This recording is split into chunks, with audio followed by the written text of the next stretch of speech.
The glass sweated between my fingers while she leaned closer, too close. Her perfume was wrong for this bar. Expensive, intentional, not the kind you wore by accident. She smiled like she already knew how this would end, like I was a conclusion she'd rehearsed. "You look like a man who notices things," she said. I noticed everything. The way her eyes flicked to my left hand, empty tonight. The way her knee brushed mine, then stayed there. The way she waited, measuring, testing. I felt the familiar tightening in my chest. Not desire, recognition. I knew that face. Not from here, not from this dim bar with its sticky tables and low music.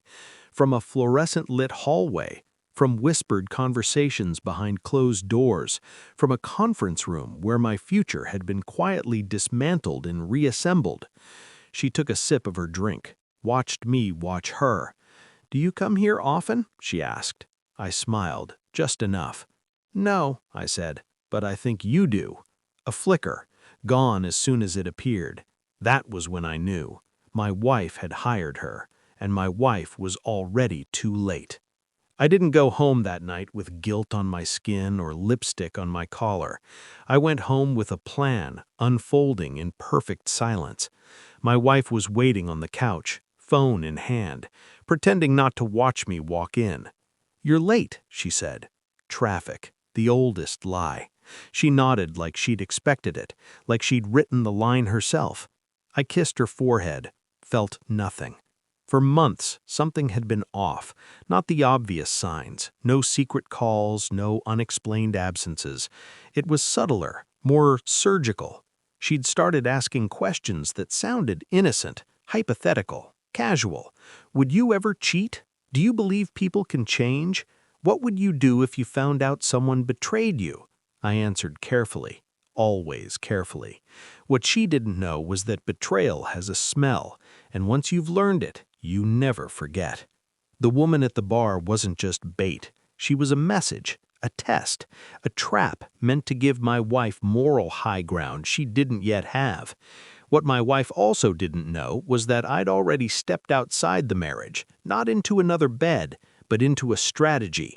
Months ago, I'd sat across from a woman with sharp eyes and a sharper mind, my divorce attorney. We spoke in low voices. We planned exits like generals mapping battlefields. And her assistant? The same woman who'd just tried to slide her hand up my thigh. I watched my wife sleep that night, counted her breaths, thought about how confident she must feel, how clever.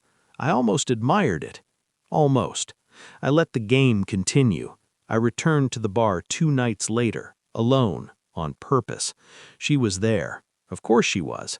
This time, I let her win small victories, laughter, eye contact, a story about work that was true enough to be believable. I gave her just enough rope. Inside, I was ice. Every word she spoke confirmed it. Her questions were too specific, her curiosity too rehearsed. She wasn't trying to know me, she was trying to document me. I imagined my wife at home, phone in hand, waiting for updates, screenshots, proof. I never crossed a line. I danced on the edge and stepped back, again and again. At home, my wife's affection increased. She touched me more, watched me more closely, like she was waiting for something to break. I played my role, the faithful husband, the oblivious Mark. Behind the scenes, I met with my attorney. We adjusted timelines, finalized paperwork, asset divisions, custody contingencies that would never be needed. She told me my wife had consulted a private investigator weeks earlier, paranoia masquerading as preparation. "Do you want to confront her?" my attorney asked. I shook my head. Not yet. The assistant, my wife's hired temptation, sent me a message one night. "Had fun tonight. Want to come over?"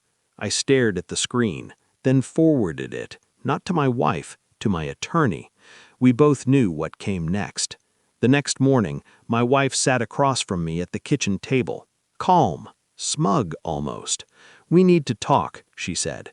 I waited. I know about her. There it was, the moment she'd been building toward, the climax she'd rehearsed. I tilted my head. About who? She slid her phone across the table. Photos, carefully framed, innocent enough to look damning. You lied to me, she said, voice trembling with practiced hurt. I looked at the images, then back at her. No, I said, you did. Silence cracked the room. I stood, walked to my bag, pulled out an envelope, thick, official.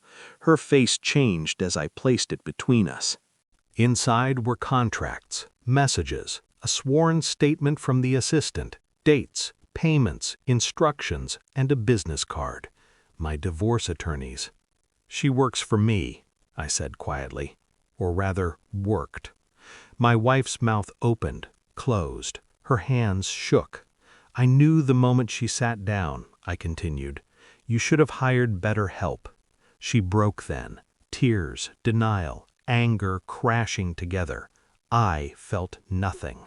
She begged, not loudly, not at first. She tried logic, love, history. I listened, patient, distant. Then I handed her the final document, divorce papers, filed, served, effective immediately. You can't do this, she whispered. I already did. I told her about the months of planning, the quiet meetings, the way I'd watched her test me while she thought herself untouchable. You wanted proof? I said. Now you have it. Her world collapsed in inches, not all at once, piece by piece. The house wasn't hers. The accounts were frozen. Her narrative destroyed. I walked past her as she slid to the floor. No shouting, no victory speech, just execution. I live alone now. The silence is clean, honest. Sometimes I think about the woman I married, the version I believed in. Then I remember the strategist who tried to outplay me and failed. Trust, once broken, doesn't scar, it evaporates. People think revenge is loud, messy, emotional. They're wrong. Real revenge is quiet. It's preparation. It's knowing when to smile and when to walk away. I didn't win. I exited. And that was enough.